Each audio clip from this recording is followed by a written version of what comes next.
não possui bateria, mas pode durar uma vida inteira. Como que isso é possível? Como que eles podem durar 10, 20, 50, 100 anos sem nem mesmo ter pilhas? É isso que eu vou te contar neste vídeo.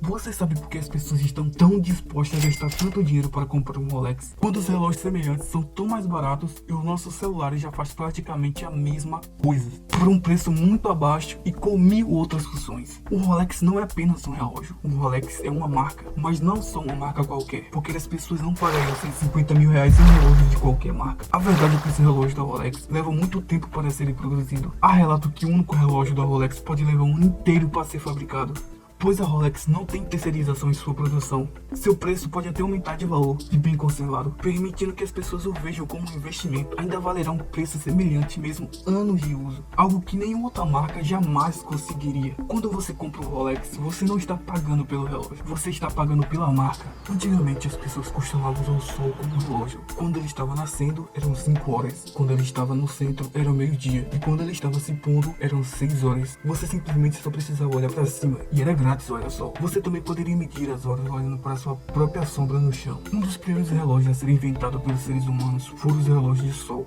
que eram muito mais preciso e intuitivo que o exemplo anterior.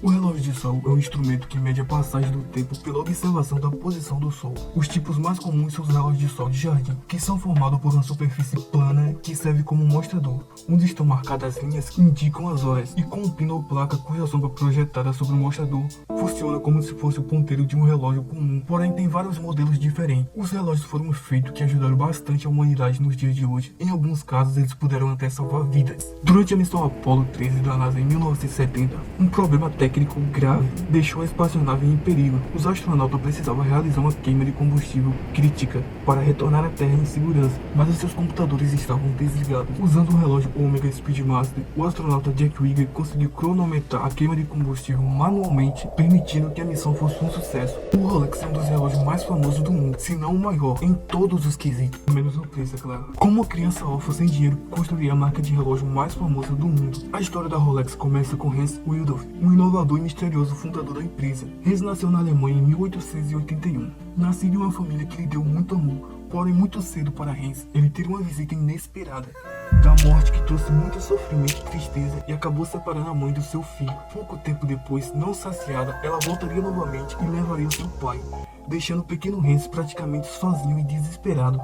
Hans teve que morar com seus tios, que o mandaram para um internato. Como forma de se distanciar de tanto sofrimento e tanta tristeza, Hans decidiu focar 100% nos estudos. Logo de início, Hans gostou muito de aprender idiomas diferentes. Isso mais tarde abriria muitas portas para ele.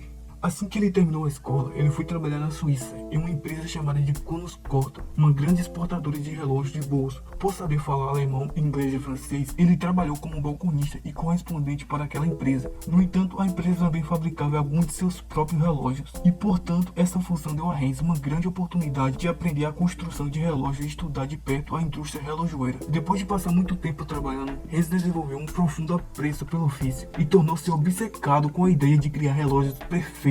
Em 1903, ele mudou-se para Londres para trabalhar para outra empresa, onde ele tinha um papel maior. Como ele estava envolvido em obter novas vendas e clientes, isso lhe deu uma boa compreensão do que fazia uma marca de relógios se destacar das outras, e também como o marketing era crucial para o sucesso de uma empresa.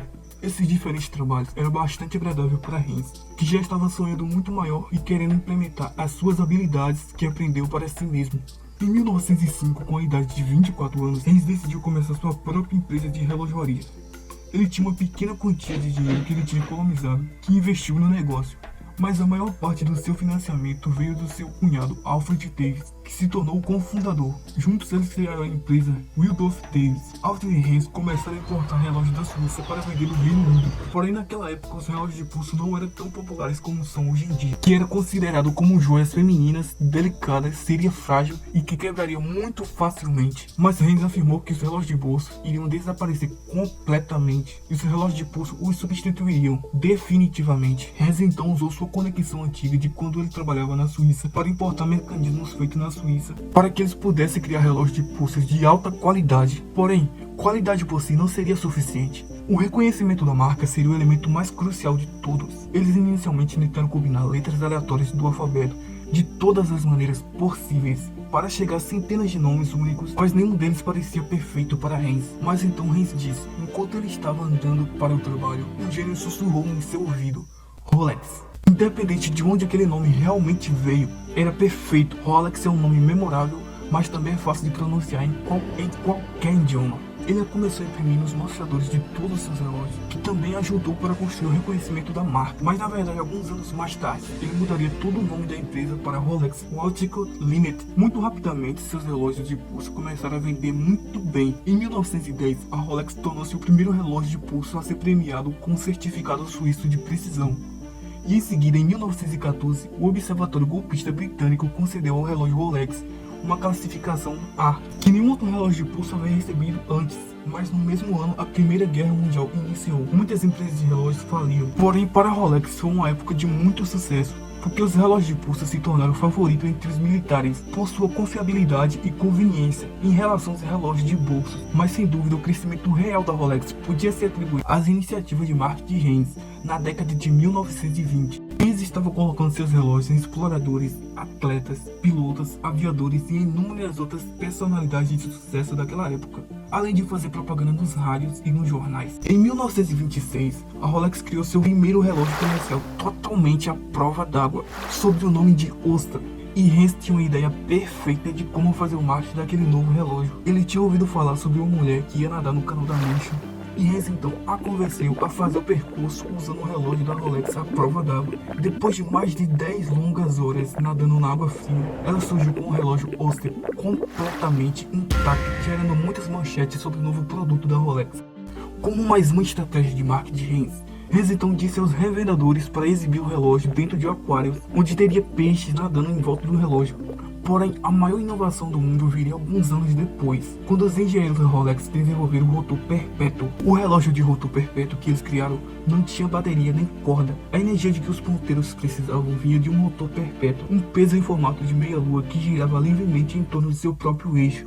Os movimentos dos braços faziam ele girar e a força era liberada a conta-gotas para os ponteiros. Com o rotor perpétuo, o Ostra funcionava automaticamente graças aos suaves movimentos do pulso, sem requerer outra fonte de energia externa. O Ostra perpétuo era um relógio atemporal, algo que antes era considerado praticamente impossível. Hans também fez de sua missão garantir que as pessoas mais populares do mundo usassem o Rolex, especialmente aqueles que estavam envolvidos em desafios ousados. Porém, a morte viria visitar Hans de novo e levaria consigo sua querida amada esposa, Florência. Esse foi obviamente um período muito devastador para Hans. Ele tinha ficado órfão aos 12 anos e agora estava viúvo aos 63 anos e sem nenhum filho. Ele estava começando a pensar mais sobre a sua própria mortalidade e, portanto, Hans passou seus próximos anos desenvolvendo uma maneira de treinar relojoeiros. Bom, o vídeo de hoje foi esse. Muito obrigado pela sua inscrição.